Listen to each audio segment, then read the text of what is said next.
Pemirsa, kita sampai di akhir acara. Sekarang Fadlizon. Assalamualaikum warahmatullahi wabarakatuh. Pak Karni, selamat malam. Saya dapat giliran terakhir. Ada yang terakhir, Masih ada Pak yang Adar. terakhir lagi. Pak Ini saya Adar. kira satu tema yang penting ya.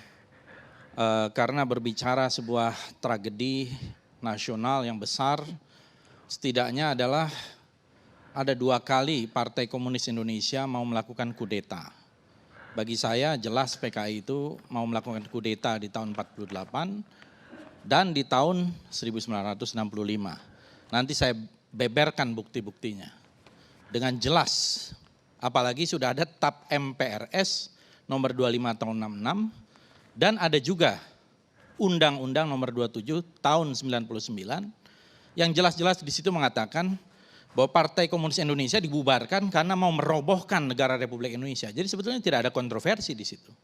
Tidak ada kontroversi sama sekali, tidak ada versi-versi lain. Mohon maaf Gubernur Lemhanas, saya kira tidak ada. Tidak ada satu pihak atau sudah jelas yang mau melakukan kudeta itu adalah PKI tahun 48 dan tahun 65. Itu saya kira Lemhanas harusnya tegas dan jelas dalam menyikapi persoalan ini dan tidak membuat interpretasi-interpretasi lain. Nah, saya memang generasi yang lahir tidak mengalami tahun 65. Saya lahir tahun 71, tetapi saya kebetulan masuk Universitas Indonesia di jurusan Rusia. Jadi sedikit banyak saya juga bersinggungan dengan berbagai literatur yang terkait dengan itu. Kemudian doktornya kebetulan di bidang sejarah juga. Nah, saya ingin kutip ini, seorang Bolshevik yang pertama namanya Pyotr Kachov, dari tahun 1876. Di dalam bukunya Revolutia i Gasudarstva, Revolusi dan Negara. Ya, dia mengatakan bahwa revolusi harus terjadi sebelum transformasi masyarakat. Karena itu kaum revolusioner harus merebut kekuasaan sebelum mereka melaksanakan program. Revolusi merupakan konspirasi yang dilakukan kelompok kecil atas nama massa. Begitu kekuasaan sudah di tangan, baru pemerintah akan melaksanakan revolution from above atau revolusi dari atas dengan menggunakan kekuatan terorganisir dari negara. Itulah yang disebut sebagai dalam ajaran komunis diktator proletariat. Saya kira ini mata pelajaran pengantar ilmu politik ini kalau di UI. Jadi memang inilah pentingnya kita mengerti sejarah ya, supaya tidak terbalik-balik. Tadi Pak Ilham Aidit mengatakan Ustadz Tengku Zulkarnain terbalik-balik. Tidak, yang terbolak-balik itu adalah saudara Ilham Aidit. Contoh saja misalnya tadi mengatakan undang-undang PMA itu produk dari pemerintahan Soeharto. Itu salah besar. Yang menandatangani undang-undang nomor 1 penanaman modal asing itu adalah Presiden Soekarno. Tanggal 10 Januari tahun 67 Pak Ilham. Ini informasi elementer. Anda jangan bolak-balik itu. Ya, itu jelas. Nanti saya bicara dulu. Anda bisa buka, sekarang Anda buka dulu aja Google dulu. Yang menandatangani adalah Bung Karno, Soekarno, bukan Soeharto. Buka aja, Google dulu Anda, nanti silakan jawab. Itu informasi elementer. Ya.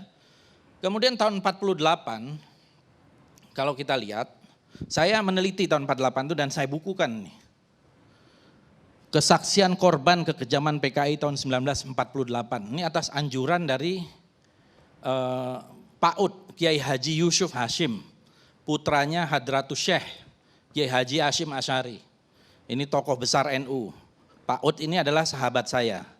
Dan kami bersama-sama mewawancarai korban-korban kekejaman PKI tahun 48. Dan jelas sekali di situ PKI 48 itu berkolaborasi dengan Belanda, menusuk kita dari belakang.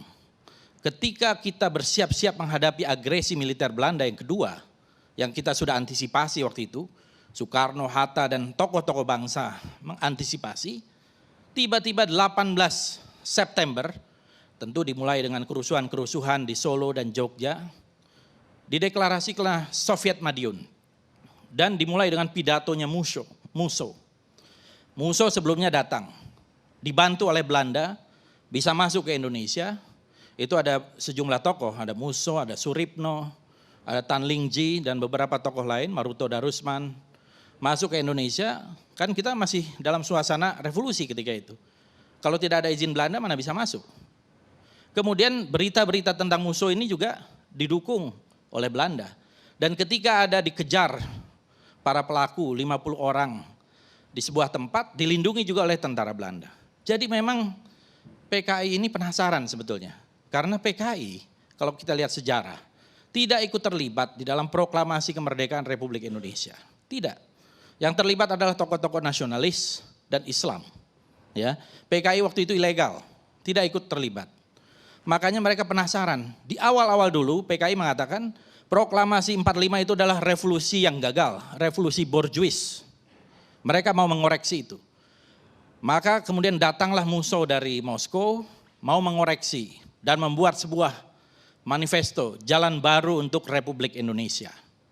Di Jalan Baru Republik Indonesia itu dia mengecam Bung Karno, mengecam Bung Hatta, dan jelas-jelas di situ Ibu Sukma mengatakan bahwa ideologi dari PKI itu adalah Marxisme-Leninisme.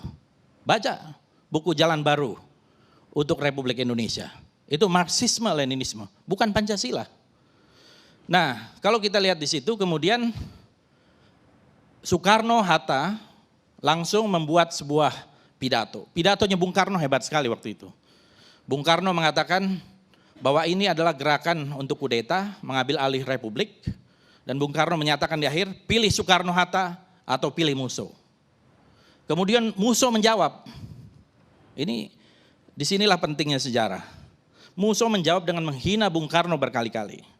Dia mengatakan bahwa pemerintahan pendudukan Jepang telah menjadi Quisling budak Jepang, tukang jual romusa. Jadi Bung Karno itu disebut sebagai tukang jual romusa oleh Musso. Sekarang mereka akan menjual Indonesia dan rakyatnya sekali lagi pada imperialis Amerika. Kemudian rakyat Indonesia tidak butuh, rakyat belum lupa semboyan-semboyan Soekarno. Mereka mengerti bahwa kaum dagang romusa tak becus memerintah negara. Oleh karena rakyat Madiun dan juga daerah-daerah lain sekarang akan melepaskan diri dari budak-budak imperialis. Ini otentik pidatonya Bung Karno dan pidatonya Musso. Semua sepakat, 48 itu yang menjadi korban adalah para tokoh Kiai NU kebanyakan. Di Takeran, Sabilil Mutakin, Ponorogo, Gontor, dan dibuang atau setelah mereka dibantai, ditaruh di lubang buaya di sumur-sumur. Sumur Soco 1, Sumur Soco 2, itu ratusan orang yang ada di situ. Kemudian belum yang dibantai, termasuk ayahanda dari Profesor Sri Edi Swasono, itu Pak Munaji, kepala pengadilan kalau tidak salah ketika itu dibantai juga dan hilang, tidak ketemu sampai di mana. Dan suasananya memang revolusioner dibuat. Jadi menusuk dari belakang ketika kita mau menghadapi agresi militer Belanda yang kedua.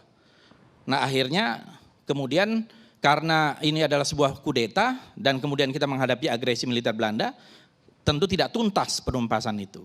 Barulah kemudian apa yang dikatakan tadi oleh Ustadz Tengku Zulkarnain, berusaha comeback, dalam 3-4 tahun berusaha kembali.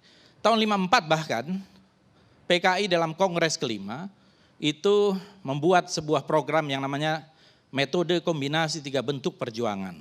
Yaitu untuk perang gerilya di desa, melawan setan-setan kota di buruh, dan yang ketiga infiltrasi ke kalangan angkatan bersenjata. Dan itulah buahnya kemudian yang terjadi beberapa tahun kemudian, dan banyak sekali teror-teror yang dilakukan sepanjang tahun 57, 58 sampai tahun 65.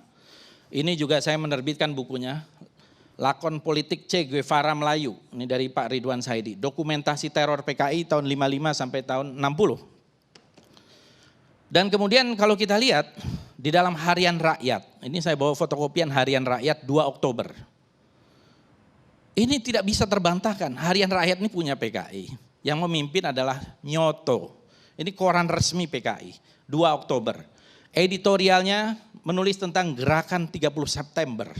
Dan jelas dikatakan rakyat yang sadar akan politik dan tugas-tugas revolusi meyakini akan benarnya tindakan yang dilakukan oleh gerakan 30 September untuk menyelamatkan revolusi dan rakyat dan seterusnya dan seterusnya.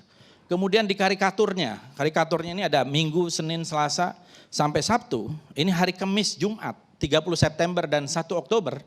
Jelas-jelas di situ ada tangan, gerakan 30 September tulisannya. Kemudian yang dihajar ini adalah para jenderal. Ya, kemudian lagi Coba lihatkan ke kamera. nah, lihatan ke kamera ini, lihat. Bisa kelihatan nggak? Yang mana kameranya? Oh ya. Nah, ini. Coba lihat ini. Letkol Untung, Komandan Batalion Cakrabirawa menyelamatkan Presiden RI dari kup Dewan Jenderal. Selalu dia memutarbalikkan fakta. Ini 30 September, kemudian ini pada hari Sabtunya, film minggu ini katanya. Film minggu ini adalah jenderal-jenderal itu jatuh dari jurang. Jadi jelas, PKI pelaku itu tidak perlu diragukan lagi dan tidak perlu ada versi-versi lain. Ya menurut saya selesai kita dengan adanya TAP MPRS nomor 25 dan Undang-Undang nomor 27 tahun 99, selesai perdebatan itu. PKI adalah pelaku kudeta. Tidak ada versi lagi, apalagi Bu Sukma tadi sangat berbahaya mengatakan Pak Harto ikut terlibat. Bukunya Latif itu saya baca, Bu. Bukunya Latif itu super ngawur itu. Ya. Saya baca berulang kali dan ngawur sekali. Pertama tentu bias. Karena Latif adalah pelaku. Tentu dia mau melindungi diri. Yang kedua, saya sempat mewawancarai Pak Harto tahun 2007. Saya konfrontir. Waktu itu Pak Harto saya tanya, Pak Harto, apa betul waktu itu Latif, Kolonel Latif melaporkan kepada Pak Harto akan adanya kup dari Dewan Jenderal. Pak Harto waktu itu dalam kondisi sakit, terbata-bata, mengatakan sambil tertawa, tidak ada itu. Yang ketemu dengan Latif itu adalah Bob Hasan. Jadi tidak pernah ketemu dengan Pak Harto. Waktu itu dikabarkan putranya Pak Harto, Pak Tommy, sedang sakit di RSGS ya, Gatot Subroto atau RSPAD sekarang. Jadi tidak ada itu, ini penelitian ya. Apalagi itu cuman sinyalemen mau melaporkan, terus dianggap terlibat. Ini super ngawur menurut saya. Dan bagaimana seorang yang terlibat kemudian mau memberantas dan menumpas. Dan ini saya kira Koran Harian Rakyat 2 Oktober adalah bukti yang sulit untuk terbantahkan bahwa PKI memang mau merebut kekuasaan, belum lagi fakta-fakta lain dan banyak sekali buku-buku lain yang saya kira sangat menguatkan itu. Jadi satu hal ini adalah sesuatu yang tidak kontroversial, jadi jelas. Kemudian saya juga ingin mengatakan bahwa PKI selalu backstabbing dari belakang gitu ya, menusuk dari belakang karena itu wajar. Kalau kemudian dilarang, tadi Saudara Saganda mengatakan bahwa Nazi saja, Nazi itu kan berarti lebih dari 75 tahun, melakukan pembantaian dan sampai hari ini partai Nazi tidak dibolehkan. Orang memakai lambang Nazi bisa ditangkap, orang melakukan penghormatan ala Nazi bisa ditangkap juga oleh polisi. Itu satu hal yang wajar, karena ini beda.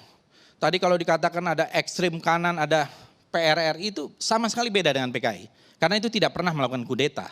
Ya. Peristiwa DITI itu sejarahnya berbeda lagi. Di rootnya itu adalah tahun 49.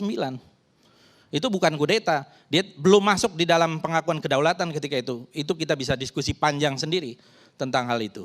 Dan akhirnya akan menyatu. Dan tidak ada TAP MPRS-nya tentang itu. Tidak ada undang-undangnya tentang itu. Begitu juga dengan PRRI. Itu adalah koreksi terhadap pemerintah pusat yang terlalu dekat dengan komunis. Dan juga tidak memperhatikan daerah. Bahkan isunya waktu itu Jawa dan luar Jawa. Itu adalah koreksi. Dan tidak ada undang-undangnya tentang PRRI. Justru mereka semua mendapatkan amnesti. Walaupun kemudian di belakang hari, bukan karena PRRI, banyak tokoh-tokohnya yang ditangkapi juga tanpa proses pengadilan yang wajar. Seperti yang disebut tadi Ustadz Tengku. Banyak tokoh-tokoh yang berjasa pada Republik yang sekarang sudah menjadi pahlawan nasional. Muhammad Natsir, Safruddin Prawiranegara, Muhammad Rum, Buya Hamka, Kasman Singodimedjo, dan lain-lain. Bahkan seorang jurnalis yang hebat seperti Mohtar Lubis dipenjara 10 tahun. Dari tahun 56 sampai tahun 66, Mohtar Lubis. Ya, yang saya kira luar biasa menjadi godfather dari jurnalis di Indonesia. Jadi Sarir. Sultan Syahrir, ya betul Bang Karni mengingatkan nih karena Sultan Syahrir Perdana Menteri pertama memimpin Kabinet Syahrir 1, Kabinet Syahrir 2, Kabinet Syahrir 3. Dalam keadaan sakit masih di penjara. Dan akhirnya Muhammad Hatta meminta supaya bisa bawa ke luar negeri, ke Swiss ketika itu, dan meninggal sebagai statusnya tahanan politik, baru setelah kembali dijadikan pahlawan nasional. Syahrir, seorang bapak republik, juga ditahan dengan luar biasa ketika itu kena stroke dan sebagainya, tidak dibebaskan. Diperpendek. Nah, jadi intinya menurut saya, ini memang komunisme ini adalah satu ideologi yang sangat ganas dan kejam. Ada The Black Book of Communism itu mencatat di seluruh dunia di rezim komunis itu sekitar 95 juta orang yang meninggal. Saya tahu kalau di Rusia atau di Soviet lebih banyak. Paling banyak lah di samping Cina dalam revolusi kebudayaan. Itu di zamannya Stalin luar biasa. Saya sudah datang ke rumahnya Stalin di Gore, di Georgia. Saya datang ke rumahnya Karl Marx di Trent. Saya datang ke kuburan-kuburannya untuk menyelami apa yang ada di dalam pikiran-pikiran mereka tentang komunisme. Dan memang ini ideologi yang sangat ganas dan menghalalkan segala cara. Dan saya kira jangan sampai terjadi lagi.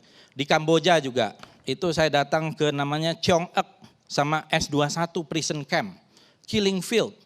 Dalam tanah 2 hektar dibunuh 10.000 orang.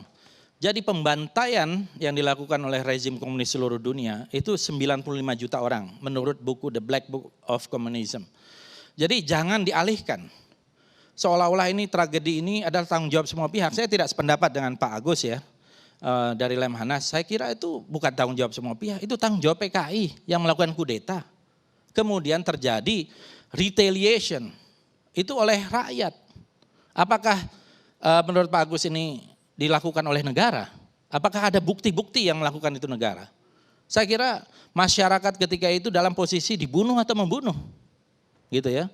Dan itu saya membaca dan berusaha menghayati walaupun tidak hadir di dalam peristiwa-peristiwa itu. Tetapi hampir semua buku dan dokumen yang kita baca itu menyiratkan seperti itu dan saya mewawancarai tokoh-tokoh para pelaku baik 48 maupun 65. Waktu Anda udah habis. Terima kasih.